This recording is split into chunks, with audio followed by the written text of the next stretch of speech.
এটা কি test match নাকি টি-20?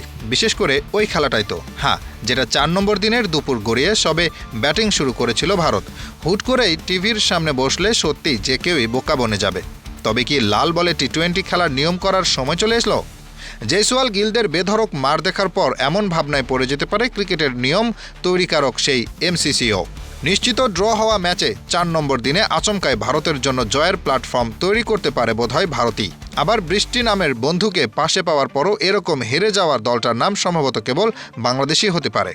অবিশ্বাস্য অনুভব থাকবে দিনটা জুড়ে, তবে নজির থাকবে না পরিসংখ্যানে। এটাই তো টেস্ট ইতিহাসে দ্রুততম প্রথম 50 রানের রেকর্ড। কেন ধরে রাখলো ডিফেন্সিভ ট্যাকটিক্স? আক্রমণ না করতে পারাটায় ডুবিয়ে দিয়েছে শান্ত সাকিবদের। সুনীল গাভাস্কাররা রবি শাস্ত্রীকে কে বলবে এরকম নেক্সট লেভেল ভাবনা? ম্যাচ আবহ জেতার তাড়না তো বাংলাদেশ দেখে না ডোমেস্টিক সার্কিটেরও।